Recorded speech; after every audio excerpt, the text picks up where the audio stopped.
हिंदी कुमार भारती 9वीं कक्षा की दूसरी इकाई का तीसरा गोदाम। विद्यार्थियों, हमारा दूसरा पाठ तय हो गया है। अब मैं आपको तीसरा यानी कि गोदान, ये एक कथा है जिसके लेखक है प्रेमचंद्र जी। तो चलो, सबसे पहले मैं प्रेमचंद्र जी का आपको जीवन परिचय कराती हूँ। प्रेमचंद्र का जन्म 31 जुलाई 1880 लम्ही वाराणसी में इनका जन्म हुआ है।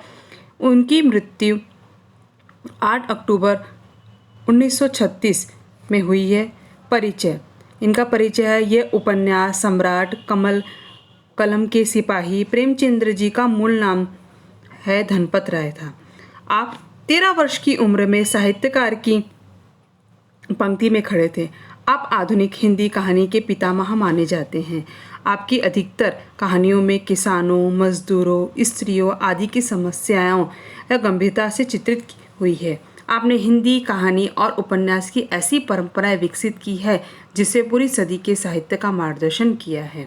आपकी जो प्रमुख कृतियां हैं वो हमें देखना है। विद्यार्थी, यहाँ पर जो आपको कृतियां बताएगी, ये कृतियां आपको ध्यान से देखना है। परीक्षा के समय आपको पूछा जा सकता है कि प्रेमचंद्र जी की किसी एक कृतियों के नाम लिखिए। तो जैसे कि उनकी प्रमुख कृतियां है, जैसे कि मानसरोवर 1 से 8 भाग में पहला दिया है कहानी संग्रह, गोदान, सेवा सदन, निर्मला, गबन, रंगभूमि, उपन्यास संग्राम, कवरला, प्रेम की वेदी, नाटक, टॉलस्टॉय की कहानियाँ, आजाद कथा, चांदी की डिब्बियाँ आदि ये अनुवाद है। गद्य में अब देखेंगे, यह गद्य की लोकप्रिय विधा है। एक विस्तृत कथा को अपने भीतर अन्य गौण कथाएं सम्मिलित समाहित किए रहती है। इस कथा के भीतर समाज और व्यक्ति की विभिन्न अनुभूतियों और संवेदनाओं, अनेक प्रकार के दृश्य और घटनाओं के साथ साथ अनेक प्रकार के चरित्र भी होते हैं। प्रस्तुत अंश गोदान उपन्यास से लिया गया है। इसमें गरीबों से जूझते मानव समाज का चरित्र, उसकी आंतरिक बाह्य परिस्थितियों से संघर्ष, उसके चारों ओर का वातावरण और जीवन के सत्य को बड़े ही मार्मिक ढंग से अभिव्यक्त किया गया है। तो विद्यार्थियों, ये कथा मैं आपके सामने पढ़ रही हूँ। ये कथा के लिए आप पेज नंबर 66 निकालेंगे और मैं जो पढ़ रही हूँ आप वहाँ पर अच्छे से उंगली रख के पढ़ोगे और देखोगे कि ये कथा के माध्यम से हमें समाज में रहने वाले व्यक्तियों की और उसके चारों ओर के परिवेश की या जीवन की सत्य घटनाओं के मार्मिक हमें अच्छे से उनकी जानकारी प्राप्त होगी। विद्यार्थियों, पेज नंबर 66 में मैं अब इस कथा का वाचन कर रही हूँ। ये कथा आपको अच्छे से देखनी है और समझनी है। दूसरे दिन प्रातः काल गोबर, यहाँ गोबर जो है एक व्यक्ति का नाम है, विदा होकर लखनऊ चला। होरी उसे गांव के बाहर तक पहुंचाने आया। होरी है वो गोबर का पिता है। गोबर के प्रति इतना प्रेम उसे कभी न हुआ। जब गोबर उसके चरणों पर झुका तो होरी रो पड़ा, मानो फिर उसे पुत्र के दर्शन न होंगे। उनकी आत्मा में उल्लास था, गर्व था, संकल्प था। पुत्र से यह श्रद्धा और स्नेह पाकर वह तेजवान हो गया, विशाल हो गया। कई दिन पहले उस पर जो अवसाद सा छा गया था, एक अंधकार सा, जहां वह अपने मार्ग भूल जाता है, अब उत्साह और प्रकाश है। यहाँ पर आगे देखेंगे हम। रूपा, होरी की बेटी, अपनी ससुराल में खुश थी। जिस दशा में उसका जो बालपन था बीता था, उसमें पैसे सबसे कीमती चीज़ थी। मन की कितनी साधी थी, इनकी सीधी थी, जो मन ही मन में घुट घुट कर रह गई थी। अब वह उन्हें पूरा कर रही थी और राम सेवक अघेड़ होकर भी जवान हो गया था। रूपा के लिए वह पति था, रूपा का वह पति था। उसके जवान, अघेड़ या बूढ़े होने से उसकी नारी भावना में कोई अंतर न आ सकता था। उसकी वह भावना पति के रंग रूप या उम्र पर आश्रित न थी। उसकी बुनियादी इससे बहुत गहरी थी। श्वेत परंपराओं की तह में जो केवल किसी भूकंप से ही हिल सकती थी। उसका यौवन अपने ही में मस्त था। वह अपने ही लिए अपना बनाव श्रृंगार करती थी और आप ही खुश रहती थी।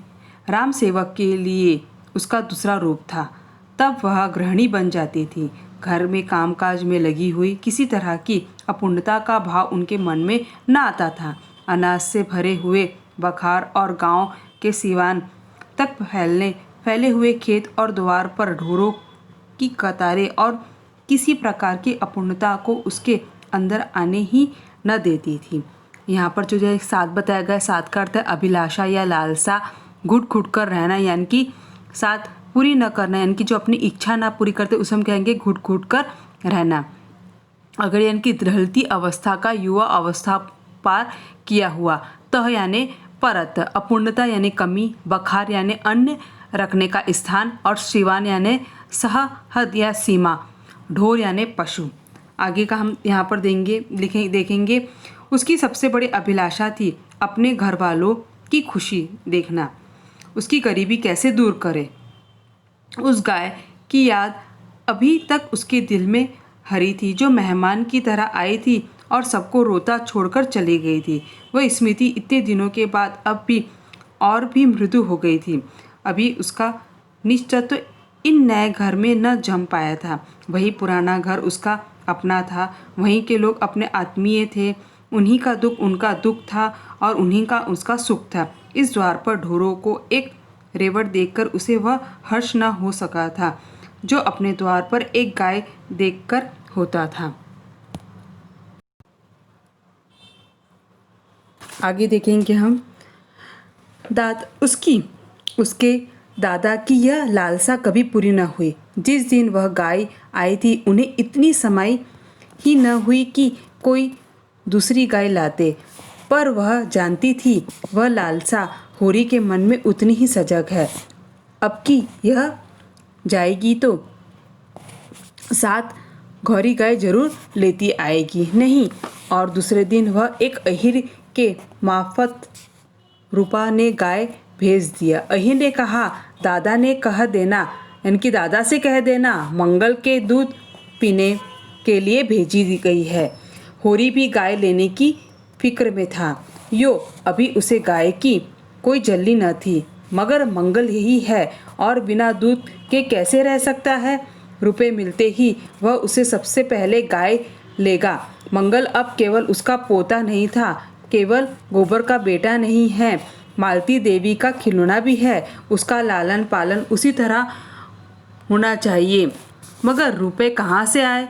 संयोग से उसी दिन एक ठेकेदार ने सड़क के लिए गांव के उसर में कंकड़ की खुदाई शुरू की। होरी ने सुना तो झटपट वहां जा पहुंची और 8 आने रोज खुदाई करने लगी। अगर यह काम 2 महीने भी टिका दिया गया तो गाय भर को रुपए मिल जाएंगे। दिन भर लू और धूप में काम करने के बाद वह घर आता तो बिल्कुल मरा हुआ, अवसाद का नाम नहीं है। उसी उत्साह से दूसरे दिन काम में करने जाता। रात को भी खाना खाकर डिब्बी के सामने बैठ जाता और सुतली काटता। कहीं बाहर 1 बजे सोने जाता। धनिया, ये सब पाठकों के नाम है। धनिया भी पगला गई थी। उसे इतनी मेहनत करने से रोकने के बदले खुद उसके साथ सुतली काटती। गाय तो लेनी ही है, राम सेवक ने रुपए भी तो अदा करने हैं। गोबर कह गया है कि उसकी उसे बहुत चिंता है। रात के 12 बज गए थे। दोनों बैठे बैठे सुतली काट रहे थे। धनिया ने कहा, तुम्हें नींद आती हो तो जाके सो जाओ, भोरे फिर तो काम करना है। होरी ने आसमान की ओर देखा, चला जाऊंगा, अभी तो 10 बजे ही होंगे, तू जा, सो रहा है। उसके बाद, मैं तो दोपहर को क्षण भर ओढ़ रहती हूँ, मैं भी चबेना करके पेड़ के नीचे सो लेता हूँ। बड़ी लू लगती होगी ना? लू क्या लगेगी, अच्छी छां है। मैं डरती हूँ कहीं तुम बीमार ना पड़ जाओ। चल, बीमारी वह पड़ते हैं जिन्हें बीमार पड़ने की फुर्सत होगी। यहाँ तो यह धुन है कि अब की गोबर आए तो राम सेवक के आधे रुपए हम उसे जमा कर दे देंगे, कुछ वह भी लाएगा। बस इन ऋण से गला छूट जाए तो दूसरी जिंदगी हो। गोबर की अब की याद आती है, कितना सुशील हो गया है। चलती बैर पैरों पर गिर पड़ा। मंगल वहाँ से आया और कितना तैयार था, यहाँ आकर दुबला हो गया है। वह दूध मक्खन क्या नहीं पाता था, यहाँ रोटी मिल जाए। पेज नंबर 68 निकालो के देखो कि वहाँ बहुत है। ठेकेदार से रुपए मिले और गाय लाया। होरी बोला, गाय तो कभी आ गई होती, लेकिन तुम जब कहना मानो, अपनी खेती तो संभालते न संभलती थी, पुनिया का भार भी अपने सिर में ले लिया। क्या करता, अपना धर्म भी तो कुछ है। हीरा ने नालायकी की तो उसका बाल बच्चों को संभालना वाला तो कोई चाहिए ना। कौन था मेरे सिवा, बता। मैं ना मदद करता तो आज उसकी गति क्या होती, सोच। इतना सब करने पर भी तो मंगूर ने उस पर नालिश कर ही दी। रुपए गाड़कर रखेगी तो क्या नालिश न होगी। क्या बकती है, खेती से पेट चल जाएगा, यही बहुत है। गाड़कर कोई क्या रखेगा। विद्यार्थियों, भी मैं आपको यहीं तक की समझाती हूँ और उसके थोड़े से प्रश्न और उसके अर्थ आप लोगों को मैं समझा देती हूँ। यहाँ पर असुर यानी कि अनुवर या जमीन, अवसाद यानी विषाद, थकावट यानी अवसाद यानी थकावट भी रहता, और जोश यानी उत्साह, अदा यानी चुकाना। यहाँ पर रूपा के लिए, रूपा भारतीय परंपरा में पली बड़ी स्त्री थी। यहाँ की नारियां पति को परमेश्वर के रूप में देखती थी। रूपा भी अपने पति को परमेश्वर के रूप में देखती थी, इसलिए रूपा के लिए राम सेवक उसका पति था। उसके जवान, उघेड़ और बूढ़े होने से उसकी नारी भावनाओं में कोई अंतर न आ सकता था। उसकी वह भावना पति के रंग, रूप या उम्र पर आश्रित न थी। उसकी बुनियादी इसके लिए बहुत गहरी थी, श्वेत परंपराओं की तह में, जो केवल भूकंप से ही हिल सकती थी। उसका यौवन स्वयं में मस्त था। वह अपने ही लिए बनाव श्रृंगार करती थी तथा उसे सजे सवरे रूप को देखकर स्वयं खुश रहती थी। राम सेवक के लिए उसका दूसरा रूप था। उसके पति के लिए वह गृहिणी थी, जो हमेशा घर के कामकाज में लगी हुई रहती थी। मंगल जो था वो होरी का पोता, गोबर का बेटा तथा मालती देवी का खिलौना है। होरी की इच्छा है कि मंगल का लालन पालन भी खिलौने जैसा होना चाहिए। होरी के मन में एक गाय खरीदने की बड़ी इच्छा थी, किंतु पैसे के अभाव में उसकी इच्छा पूरी न हो सकी। अब जब उसकी लड़की रूपा ने मंगल को दूध पीने के लिए एक गाय भेजी, तो वह चाहता है कि राम सेवक के पैसे यथाशीघ्र अदा कर देने चाहिए। इसी बात को ध्यान में रख के होरी ने ठेकेदार के यहाँ कंकड़ की खुदाई का काम शुरू कर दिया। दिन भर लू और धूप में काम करके जब वह लौटती तो बिल्कुल थक जाती थी, किंतु गाय के पैसे एकत्र करने की धुन में उसे अपनी थकान का अनुभव भी नहीं था। इतना ही नहीं, खाना खाने के बाद वह कुछ समय तक सुतली भी काटती थी। यह सब वह केवल इसलिए करती थी ताकि गाय के पैसे दिए जा सके और गाय अपनी हो सके। विद्यार्थी, आपको मैं विभाग 1 के माध्यम से इतना समझाती हूँ और विभाग के 2 के माध्यम से आपको आगे की मैं आपको जानकारी दूंगी। इसके अंतर्गत पृष्ठ नंबर 66 में के अंतर्गत से और पृष्ठ 66 से लेकर 68 तक के यहाँ तक के आपको पढ़ना और आपको प्रश्न पूछे जाएंगे। जैसे कि रूपा के पिता का नाम क्या था। रूपा के पिता का नाम होरी। रूपा का बचपन इस प्रकार बीता, किस प्रकार बीता रूपा के इसका प्रश्न, इसका उत्तर कैसे लिखोगे। बचपन में रूपा का साथ घुट घुट रह गई। ससुराल में रूपा की स्थिति, यानी कि उसका ससुराल संपन्न था। अब वह अपनी साधे पूरी कर रही थी। रूपा के पति का नाम क्या था। रूपा के पति का नाम राम सेवक था। तो इस तरह से इसके प्रश्न आप हल करोगे।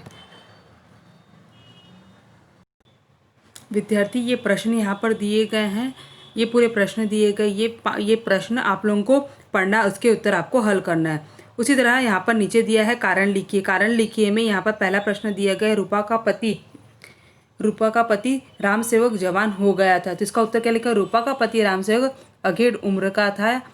रूपा जैसी युवती को पत्नी के रूप में पाकर राम सेवक जवान हो गया था, यानी कि बूढ़ा था। अधेड़ यानी क्या होता है, बूढ़ा था। और रूपा क्या थी, उसी उम्र से छोटी थी। तो इसका उत्तर लिखोगे। दूसरा प्रश्न दिया गया है, रूपा का यौवन अपने में ही मस्त था। तो इसका उत्तर लिखोगे। रूपा का पति अधेड़ उम्र की बड़ी उम्र का था। वह उसके यौवन की प्रशंसा करने में समर्थ नहीं था। उसकी जवानी अपने में ही मस्त थी। वह स्वयं के लिए बनाव श्रृंगार करती थी और अपने आप ही वह खुश रहती थी। तो यहाँ तक कि आप इसका प्रश्नोत्तर करोगे। प्रश्न 2 में आपको पूछा गया है ससुराल में रूपा की संपन्नता का आधार। तो यहाँ पर 3 जो बॉक्स दिए वहाँ पर आप इसको लिखोगे, इनकी आकृति पूर्ण करो। पहले आकृति में लिखोगे अनाज से भरे हुए बखार, गांव के सिवान तक फैले हुए खेत और द्वार पर ढोरों की कतारें। ये होगा। फिर दूसरा उत्तर लिखे रूपा के लिए उसके पति की स्थिति। तो लिखोगे रूपा का पति राम से वह अगर उम्र का था। रूपा के लिए वह पति था, उसके जवान अगर और बुरे होने से कोई अंतर न आ सका था। उसकी वह भावना पति के रंग रूप या उम्र पर आश्रित न थी। उसे उसकी जड़ें बहुत गहरी थी जो भारत की क्षेत्र परंपराओं से जुड़ी हुई थी। तो यहाँ पर इसका उत्तर आप इस तरह से लिखोगे। विद्यार्थी यहाँ पर आप लोगों को जो दिया गया उपसर्ग, ये उपसर्ग शब्द दिए क्या दिए, उपसर्ग और प्रत्यय। क्या लिखना है, निम्नलिखित शब्दों में प्रयुक्त उपसर्ग प्रत्यय अलग करके लिखिए। तो यहाँ पर हमें उपसर्ग और प्रत्यय को अलग करके लिखना है। जैसे कि बालपन, बालपन में यहाँ पर उपसर्ग नहीं दिया है, यहाँ पर नहीं दिया, तो यहाँ पर हम लाइन खींचे और यहाँ पर क्या दिया, इसका उत्तर दिया है पन। योग्य आश्रित, आश्रित में उपसर्ग नहीं दिया, यहाँ पर क्या दिया, इत दिया है। अपूर्णता में अ दिया और यहाँ पर पूर्णता में ता दिया है। ये प्रत्यय। और कीमती, कीमती में यहाँ पर प्रत्यय दिया, उपसर्ग नहीं दिया। यहाँ पर आप क्या लिखोगे, इसे अलग करोगे। फिर लिखा है लिंग परिवर्तन करिए। लिंग परिवर्तन में दिया गया है, यहाँ पर क्या दिया गया है, ग्रहणीय। ये ग्रहणी का क्या होगा, लिंग पर गृहस्थ। जवान का युवती, ठेकेदार ठेकेदारनी, गाय का बैल। फिर विराम चिन्ह आपको इसमें उत्तर बना के दिया गया, जैसे कि विराम चिन्ह बिना विराम चिन्ह का दिया रखा, जैसे कि मैं तो दोपहर को छन भन पढ़ लेती हूँ। तो इसमें विराम चिन्ह कहाँ लगेगा, आपको विराम चिन्ह इस तरह से लगाना है। उसी तरह दूसरा दिया गया है, फिर जैसे कि रूपा के लिए वह पति था, उसके जवान उघेड़ या बूढ़े होने से उसकी नारी भावना में कोई अंतर न आ सका, कारण लिखिए। तो आपको यहाँ पर क्या लिखना है, अपने स्वमत विचार लिखना है। ठीक है, इस तरह से आपको करना है। उसी तरह पेज नंबर आपको 68 देखना है। पेज नंबर 68 का परिचित पढ़ना और ये प्रश्न का, जैसे कि मंगल इनका खिलौना भी है, तो इसका उत्तर क्या लिखेंगे, मालती देवी का यहाँ आपको उत्तर लिखना है। दूसरा ठेकेदार ने इसकी खुदाई का काम शुरू किया, किसका किया, यहाँ पर लिखोगे कंकड़ का। फिर तीसरा दिया गया खुदाई करने वाले को मिलने वाली मजदूरी कितनी थी, 8 आने प्रतिदिन। उसके होरी के अनुसार गाय की अनुमानित कीमत कितनी होगी, तो वहाँ पर क्या लिखेंगे, 30 रुपये। तो इस तरह से आप क्या करोगे, ये प्रश्न के उत्तर आपको हल करना है। पर यहाँ पर कारण लिखे दिया है, जैसे कि धूप और लू में काम करने के बाद के अवसाद का नाम नहीं। तो यहाँ पर क्या इसका उत्तर आपको कारण आपको स्वयं अपने मन से लिखना है। जैसे कि मंगल गोबर के बेटे का नाम था, वह होरी का पोता था। मंगल को दूध पीने के लिए होरी एक गाय खरीदना चाहता था, पैसे की कमी के कारण यह संभव नहीं हो पा रहा था। वह ठेकेदार ने जब कंकड़ की खुदाई का काम शुरू किया तो वह तुरंत उस काम पर लग गया। दिन भर लू में वह काम करने लगा। जब वह घर आता तो एकदम मरा हो रहा था, तब भी वह थकान न करते हुए दूसरा कार्य भी वह करता था। इस तरह से लिखोगे। फिर दूसरा दिया गया है, पति को इतनी मेहनती करने से रोकने के बजाय वह साथ बैठकर सुतली काटती। तो इसका लिखोगे, पति होरी को जब इतना परिश्रम करते धनिया देखती, तो यानी कि उसकी पत्नी का नाम है धनिया, तो वह बॉस स्वयं को न रोक पाती। रात का खाना खाने के बाद दोनों बैठकर सुतली काटते। पोते मंगल के लिए दूध की अवस्था की जा सके, गाय का पैसा भी दिया जा सके, इसलिए पति को मेहनत करने में रोकने के बजाय पति के साथ बैठकर वह सुतली काटती। तो इस तरह से आप इसका उत्तर लिखोगे। ये परिच्छेद आपको पढ़ना है। इसमें लेकर परिच्छेद में आए शब्दों शब्द ढूंढना है। तो कौन कौन से शब्दों जैसे कि लालन पालन, चटपट, घुट घुट, तो इस तरह से लिखोगे। दूसरा दिया गया निम्नलिखित शब्द समूह के लिए एक शब्द लिखिए। तो दिया है, यहाँ पर दिया गया है, जो किसी काम को करने का ठेका लेता है उसे हम क्या कहते हैं, तो इसका उत्तर आएगा ठेकेदार। दूसरा दिया है, जिस जमीन में कुछ भी न पैदा हो तो उसे हम क्या कहते हैं, उसर। ठीक है। फिर यहाँ पर दिया निम्न के अनेकार्थी शब्द लिखे, जैसे कि पहला दिया गया है गुरु, अनेकार्थी शब्द यानी कि बड़ा, भारी, अध्यापक। अवकाश यानी कि छुट्टी, अवसर, बीच का, स्थान का, समय। मधु यानी कि शहद, मीठा रस, वसंत। उसके बाद श्रुति यानी कि वेद, कान। तो इस तरह से आप क्या लिखोगे, इसके उत्तर लिखोगे। आपको ऐसे पूछ सकता है कि उपयुक्त परिच्छेद का आशय आप अपने 8-10 वाक्य में लिखो, तो आपको इस तरह से उसका उत्तर लिखना है। या पूछे कि हीरा का वर्णन, तो आप यहाँ पर आप लिख सकते हो।